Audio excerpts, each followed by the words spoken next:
Hi everyone, my name is Charlie and today I would like to share my thoughts on Patricia Wants to Cuddle by Samantha Allen. This book follows a group of characters who are the finalists on a fictional version of The Bachelor entitled The Catch, and for the semi-final episode the finalists are being taken off to an island. Little do they know that there is a creature roaming around this island who might have it out for them. This book is described on the cover as a one-of-a-kind queer horror comedy for people who watch The Bachelor, and that is definitely true. I enjoyed the fast pace of this novel. However, I did not like this book. One of the issues that I had with this book is the fact that it takes 150 pages for the story to actually get going. We have seen throughout the pages up to this point that the characters are seeing this creature, but they don't know what they're seeing. And we don't know what this creature is. However, due to the fact it's entitled Patricia Wants to Cuddle, and due to spoilers that I've seen on the internet, I knew what this creature was going to be. And that actually doesn't get revealed until the final pages of the main story, because there is an epilogue. That's when you find out who Patricia is, and for me that means that the title is a bit disingenuous really, and feels like it's like every good title is written in such a way to get the reader to want to read that book, and this has an enticing title.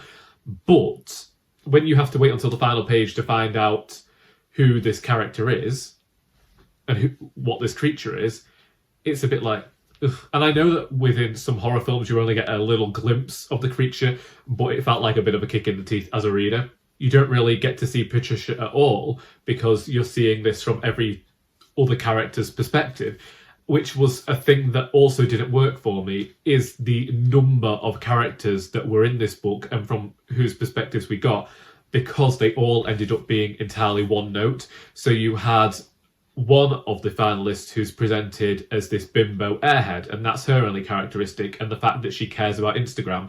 Then you had the other one who is a Christian woman, and that's all she cares about. And I get that maybe they were doing that because when it comes to these reality TV shows, a person is often reduced down to an archetype to tell a story, and maybe that's what the author was getting at. But considering this was fiction, I would have preferred if the author had taken this as an opportunity to actually explore these characters, because we are watching that TV show. What we're doing is we're getting the behind the scenes look at who these characters are.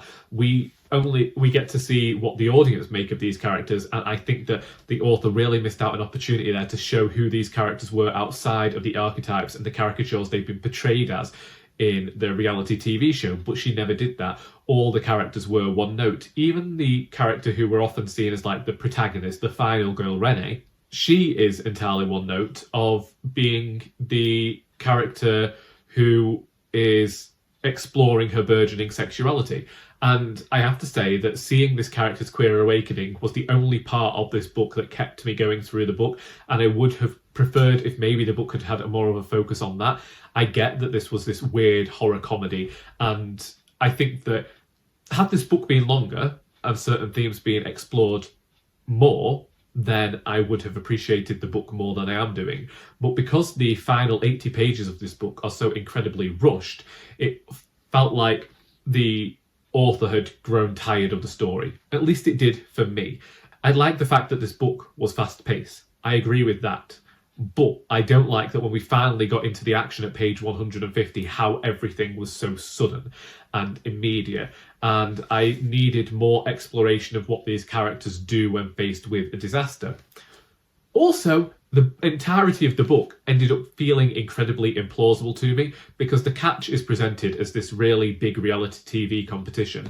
And I just don't understand, if people knew that this creature was on the island and was likely to attack the crew and cast of this reality TV show that's incredibly popular, I don't think they'd say yes to these people coming to the island. I feel like they just turn around and say, actually, I'm sorry, but we're fully booked for the period that you need.